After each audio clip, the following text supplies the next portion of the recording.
Fact: May 17, 1954, U.S. Supreme Court Justice Earl Warren delivered the unanimous ruling in the landmark civil rights case Brown v. Board of Education, ending segregation in schools, proving separate is not always equal.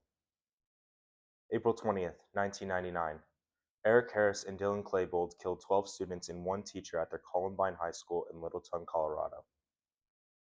December 14th, 2012, Adam Lanza fired 154 shots in less than 5 minutes, killing 26 students and staff at Sandy Hook Elementary. And finally, on March 25th, 2020, all U.S. public school buildings were closed for the COVID-19 pandemic. These dates in history mark turning points in the American education system that helped make it what it is today. However, changes still need to be made. We still struggle in a world where kids are losing sight of the value of education. School is no longer thought of as a professional setting, but a prison sentence. As a student, I found I was asking myself and my fellow inmates, what do you want changed? What will it take to make a better experience for you? What do you need to find the drive and the passion to have in education again? What I did not realize was that when I asked these questions, I opened Pandora's box. I gathered a multitude of answers ranging from more student services to better lunches and shorter days. But there is one key change I believe should be discussed and made more prominent. We need to bring in more help and resources to lessen the load on teachers so that they can focus on their primary job, the education of students. In today's world, we live in a society where teachers have to be therapists, life coaches, judge and jury, all on top of being a teacher, and this doesn't even scratch the surface. They have their own lives too. This isn't fair to them having to manage all of this. It's driving them away from the profession because they cannot focus on the education their students deserve. Too many of my fellow desk-bounded souls say they don't feel their teachers pay attention to them or feel as though they aren't noticed or appreciated. How could we as a society and a country of the people forget about the students? You say you want to build goodwill and better friendships? You need registered therapists to talk to kids in a crisis. Therapists who the shackled mind are able to talk to without parental consent, when in cases that the chains of the child have been weighed down by the parents.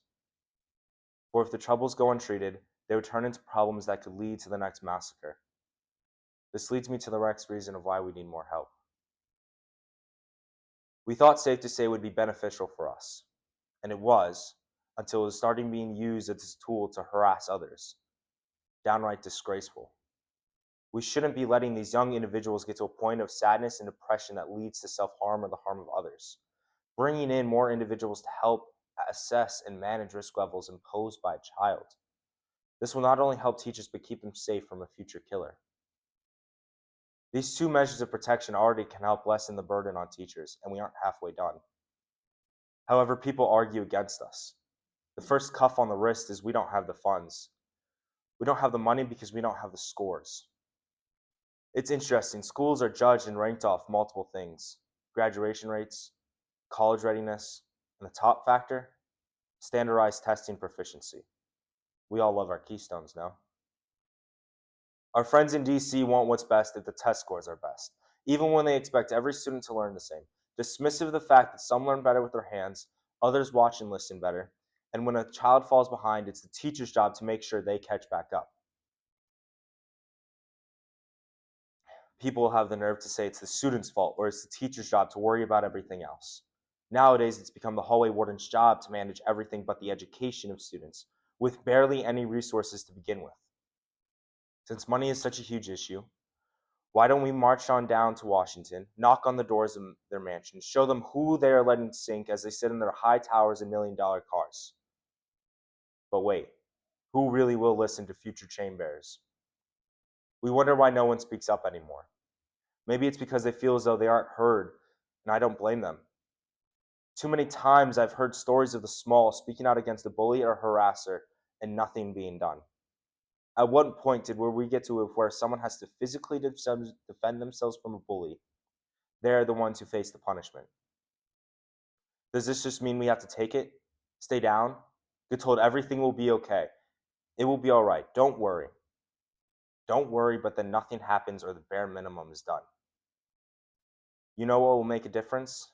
People who will investigate and do what it takes to bring these bullies and harassers to justice.